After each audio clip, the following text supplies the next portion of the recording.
if you want to learn how to build the mindset to attract wealth and make money, then a book that I would recommend you to read is Think and Grow Rich by Napoleon Hill. And yeah, I read this book and I thought it was pretty good in doing exactly just that. And even though Napoleon Hill was from the 1900s, yeah, I think he worked for Nixon, right? Like I don't even know, the president of the United States, like sometime in the 1900s. But anyways, like the guy has interviewed people like Thomas Edison, Henry Ford, like genuinely rich freaking people, right? And yeah, like I said, even though it's from the 1900s, the advice that this book gives is not really about like how to make money, but it's like how to build the mindset to make money. So advice like that does not really depend on the time frame or when, like that, the era in which the guy gives the advice in, but it's definitely advice that people can use now, 50 years later, 100 years later. So yeah, the first chapter is just the introduction of the book and the whole kind of theme and idea that the book brings. And Napoleon Hill basically says that it's like ideas that turn into wealth. Like wealth, if you were to reverse engineer wealth, it first exists as a thought or an idea that comes from your brain or the brain of like other people, right? So it starts as an idea, and then there's a potential for that idea to then bring you wealth. So yeah, not every idea succeeds, but usually most ideas that succeed are filled with desire. So desire to actually make money. So thoughts like these kind of act like magnets, and the more concentrated those ideas are in your head, then your brain kind of acts like a magnet, right? And the more concentrated your brain is with those ideas, the stronger the magnet. And this magnet will actually attract the environment, the people, and the lifestyle and the wealth associated with those ideas. So if you were to have all these ideas about making money and you had like a wealth mindset, making money mindset, then you're gonna attract the lifestyle that's associated with making money and being rich. But if your brain is concentrated with ideas about poverty and poverty, then you're gonna exactly attract the lifestyle of poverty. So you need to basically, throughout the tactics and the advice from this book, create a wealth mindset so you can attract the lifestyle of wealth. So chapter 2 is all about desire, and he said that desire is the starting point of all achievement. So exactly, the first step towards wealth is desire, because without desire, it's very hard to actually get wealth. And the desire is the will and the want to get something. Because without desire, you won't actually have a purpose that you want to pursue. And overall, this is going to lead to zero motivation and zero discipline. So you're just going to that's exactly what people switch business models. Like, oh, let me try this business model, this business model. It's because they have no desire. So they have no motivation or discipline to actually pursue this thing. So chapter 3 and the second step towards riches is having faith. And faith is just the visualization and the belief of attaining your desires. So yeah, having faith is having belief, which is belief is in oneself, in your skills, and in your ideas. So once you have belief in your own self, plus the belief in the idea, plus the desire of attaining the riches through that idea, that's when you build the mindset to actually build wealth. And the more positive thoughts and beliefs that you put into your head, the more faith you're going to have in yourself, in your skills, and in your ideas. And we're back to that magnet analogy. The more concentrated of those positive beliefs that you have in your head, the stronger the magnet that is going to get you that lifestyle of wealth that you want. And at the same time, the more negative thoughts, the more destructive it's going to be if you want to get to that wealth lifestyle. If you want to know exactly how to control the thoughts and the beliefs that you put into your head, then that's exactly what chapter 4 is about. And it's the concept of auto-suggestion, which is the medium of controlling the subconscious mind. So the subconscious mind is what spits out ideas and thoughts and like feelings into your head, right? So a way to control your subconscious mind is using auto-suggestion, and is controlling exactly what thoughts is going to spit out or spill out to your head. And auto-suggestion is basically just the repetition of words or ideas or feelings. So if your goal is to, let's say you want to make like 10K a month by selling websites by the end of 2025, whatever. Let's say that's your goal. Then you keep repeating that out loud into your head until it becomes like a hardcore belief. That's something you need to do like every day, every night. Or like, you have a paper on your desk, on your wall, on your room, right? So it's like whenever you just wake up, it's like that goal or that idea is like you're consciously seeing that. So you just repeat to yourself, oh, I'm gonna make 10K a month by the end of 2025 by selling websites, until it becomes such a hardcore, like your brain is gonna believe at some point. You're gonna start believing that what's it called, that you're gonna achieve that goal. Because like if you think about it, a lot of people nowadays have like very weird beliefs, very weird ideas, like about like feminism and like LGBTQ stuff like that, right? And it's because it's constantly being repeated in our heads.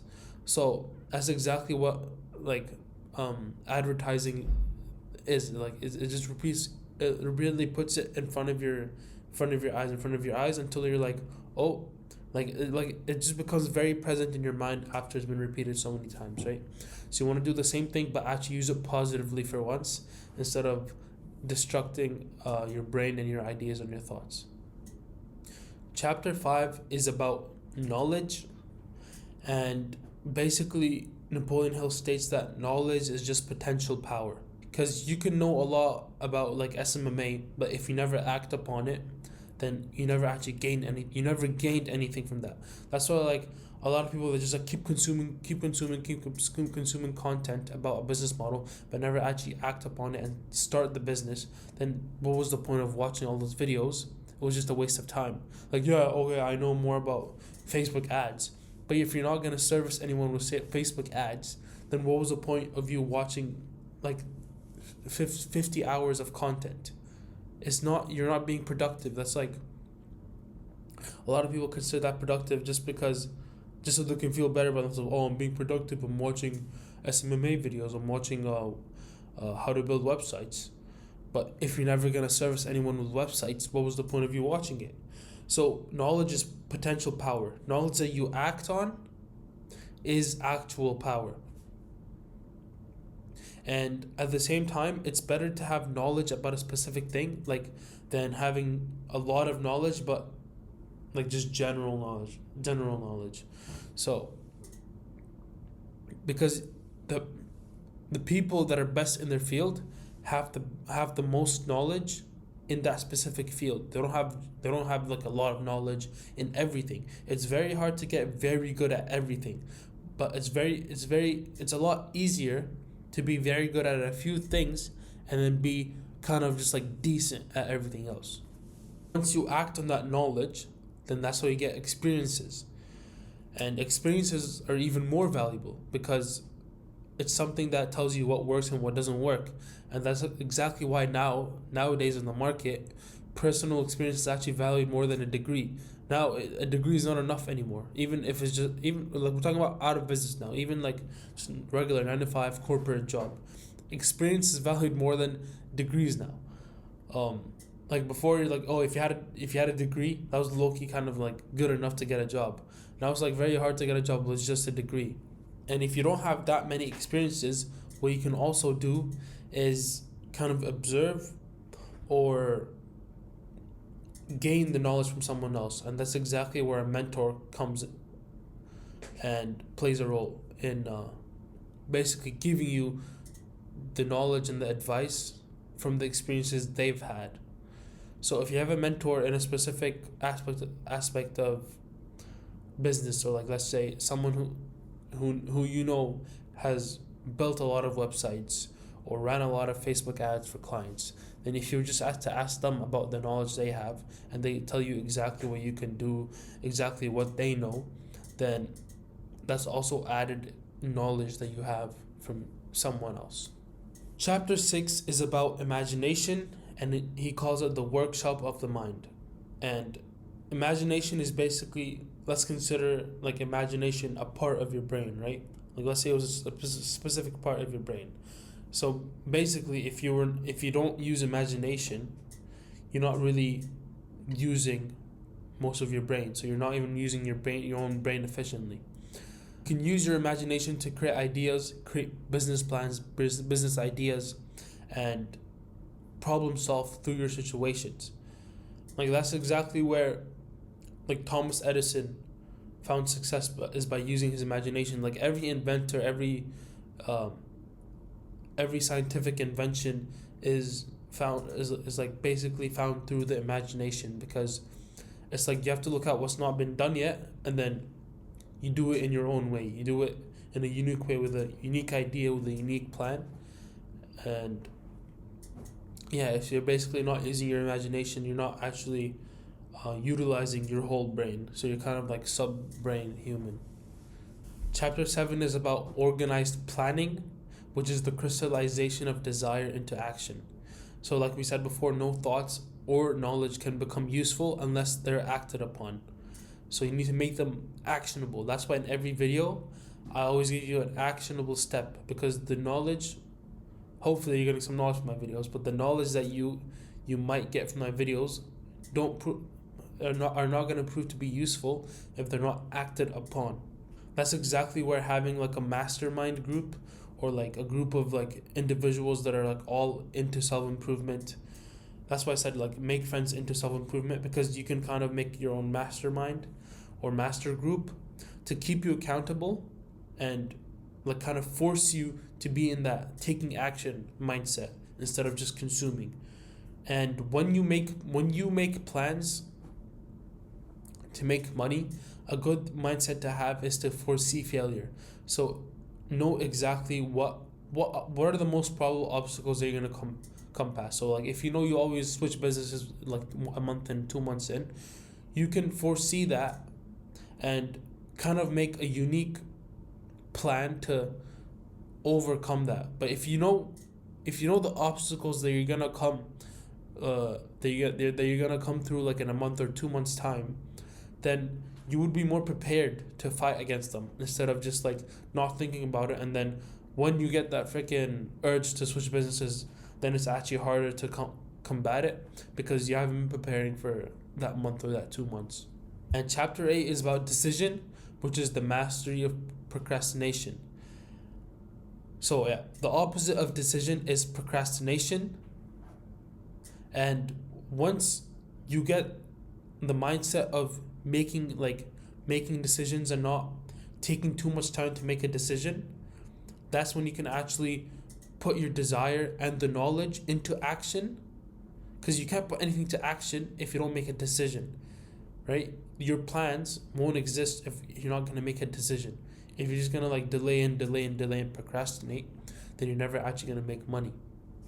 And yet successful people have the trait of making decisions boldly with certainty, and at the same time they change these decisions slowly if they are even changed. So you need to learn the habit of making the decision and not delaying it. But then once you make the decision, you don't change, you don't pivot, you don't keep pivoting, going and changing your decision and then starting a new business model, do this differently after like only 2 days, right? And at the same time, the mastermind group will help you with that to keep you accountable and influence your mindset to become that of making bold decisions and not changing your decisions, right? Chapter 9 is about persistence, and it's the sustained effort necessary to induce faith. And persistence is one of the few things that separates rich people from poor people. And persistence is all based on willpower. Basically, every person is tested with the persistence test. So they're basically thrown hurdles and obstacles and problems. Like a lot, yeah, exactly. Like you're thrown a lot of problems, and that's basically the persistence test. If you can get past that test, then that's when everything becomes very much easier, and you can actually easily get to build wealth. But it's kind of called the valley of despair in business, right? Like once you start a business and you go for a while, then you go through that valley of despair where like you want to quit, nothing's working out. But once you can get past that, then that's actually when you see all the reward for all the effort that you've been putting into. So how to develop persistence? Number one, have a definite purpose backed by burning desire to fulfill it. Number two is have a definite plan that emphasizes taking continuous action, right? So first you need the purpose and the desire. Then you need the plan with continuous action. Then number three is you need a closed mind against negative influences. So your relatives or your friends are like, oh, but what are you doing? This is cringe, or this is not going to work. You need to have a closed mind against those influences, because they're going to be poison into your business plan. And then the four is the alliance with the mastermind of people, that are going to encourage you to follow through your plans and your overall purpose in life, right? So you need to make sure you have good friends around you. And exactly what we're going to be talking about right now. Chapter 10, which is the power of the mastermind, which is the driving force to build wealth. And the mastermind is not just going to be like an accountability group. It's also going to be like it's called a mastermind. So instead of you just generating ideas with your brain, imagine how many ideas and plans that you can generate with like a group of people, a group of brains, putting all that effort into one thing to make money. And that's exactly why like most successful businesses have large teams, or if it's not large teams, it's more than one person that actually generate ideas for the business. Since we said that the ideas differentiate if you're going to be wealthy or wealthy or poor, if you can get yourself with a mastermind that is filled with ideas of wealth, of ideas that want to get to wealth, have the desire to get to wealth, then you're concentrating those positive thoughts and those wealth thoughts into your brain, and that's exactly what we're talking about, like making the magnet stronger to attract that wealth lifestyle. Chapter 11 is about sexual energy, so the mystery of sex transmutation. And basically, as guys, like we get those urges and those thoughts, right? So instead of being a degenerate and indulging in those bad habits, those bad actions, if you're just gonna sleep around, go to the club, just get drunk, whatever, that's wasting the energy that you get. But as a man, like the energy that you get, you should be able to control it and direct exactly where you want to put that energy. So if you can put that extra energy into your business, then it's like it's just more effort and more energy that you're putting in your business, so that increases the chances of actually succeeding in that business. So yeah, knowing how to control your urges is going to help you understand your energy and how to direct it to serve you instead of control you. So this way, you can avoid overindulgence and degeneracy, but at the same time, you're not going to bottle your feelings, and that's how you kind of attain life satisfaction. Chapter 12 is about the subconscious mind. And like we said before, the subconscious mind is what creates the thoughts into your brain. And all wealth can be reverse engineered to a single thought that is created by your mind. Like we said before, you can alter the emotions and the ideas your brain generates through auto-suggestion, and creating a money-conscious mindset can push you to create ideas and plans that eventually will result in wealth. Chapter 13 is kind of a short one, and it's about the brain, which is a broadcasting and receiving station for thoughts. So basically, it just says that your brain receives and sends thoughts, and you can use your mastermind to combine thoughts with others to solve business problems or even honestly life problems. If you have a mastermind, that can help you with everything in your life. Chapter 14 is the sixth sense, which is the door to the temple of wisdom. So the sixth sense is the creative imagination of your subconscious mind. So you can gain access to a temple of wisdom by envisioning people you admire and wondering what they could think and what they would do in a specific situation.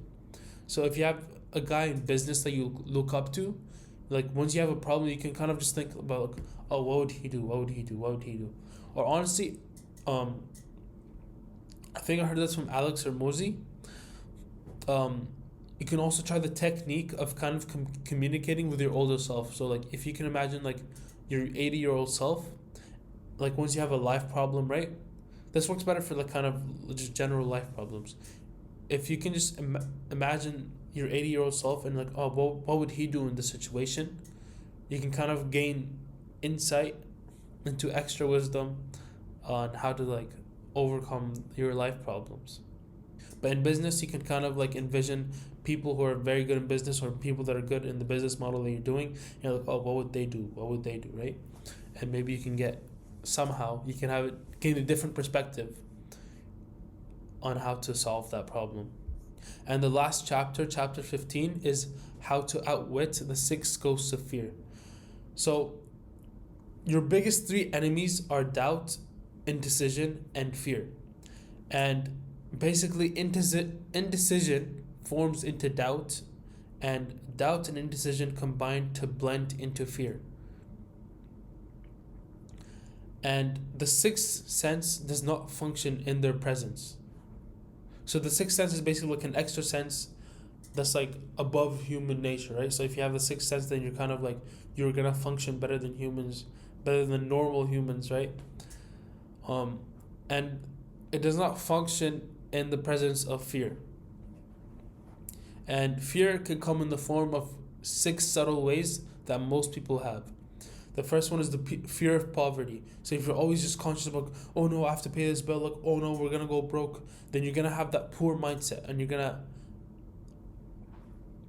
never gonna have that wealthy mindset. The second one is the fear of criticism. So if you're always subconsciously like scared about what people will say, what people will think about what you wear, what you're doing. Oh, if they see my YouTube videos, what are they gonna think? If you have that, then it's very hard to get to actually build wealth. Number 3 is the fear of ill health. You're always like conscious about like, oh, I'm gonna get sick. Oh, like if you're like a germaphobe, then I feel like life would be very hard to like life would just be very hard. So like, live life, man. Number 4 is the fear of loss of love of someone. Yeah, so if you're consciously like nervous and insecure about like, oh, what if my friend leaves me? What if my wife leaves me? What if my girlfriend leaves me? Right? Like it just turns into very bad energy, and you're gonna mistreat the people around you. Like you're gonna mistreat your friends or your wife or whatever. If you're always consciously like trying to think about, oh, what if they lose feelings? What if he doesn't like me anymore? Right? Then you're gonna start being very jealous and very like over controlling, right? Number five is the fear of old age. So if you're always like scared of getting older, then you're never actually gonna live life to the fullest. You're never gonna utilize and fully take advantage of the moment you have right now. And it kind of relates to number 6, which is the fear of death. So if you're always just scared about dying, you're like, oh, I'm gonna die soon, whatever. It's like you're never gonna fully utilize the moment you have right now. And the 7th evil is the susceptibility to negative influences. And most successful people actually protect themselves from this evil, because if you have an open mind to negative influences from other people, it's usually like the people that are closest to you as well, because they have like kind of no filter around you, because they expect that, you guys are very close, right? So they're not gonna like sugarcoat most things. but sometimes it can be bad because it can actually be negative influences that would actually damage your plans and your possibilities of making money. So and the cure against this evil is to think and act for yourself when needed, right? And at the other times when people actually give you positive influences, so possibly from your mastermind, then you actually take that in and use it for your advantage. And that was basically the summary of Think and Grow Rich by Napoleon Hill. Yeah, I would actually recommend this book. It was a good read. A lot of his ideas are kind of weird. Like I don't know. From the way I saw, he was kind of like, I think he's atheist. Honestly, I don't even know. Like from I don't know, from the ideas that he said. So like some of the ideas I found weird. But overall, it's pretty good. Not gonna lie. Like we're talking about desire, plans, auto suggestion. Just the overall like how to build a good mindset to make money, and avoid the poverty mindset basically. And yeah, that was it for this video, and take care.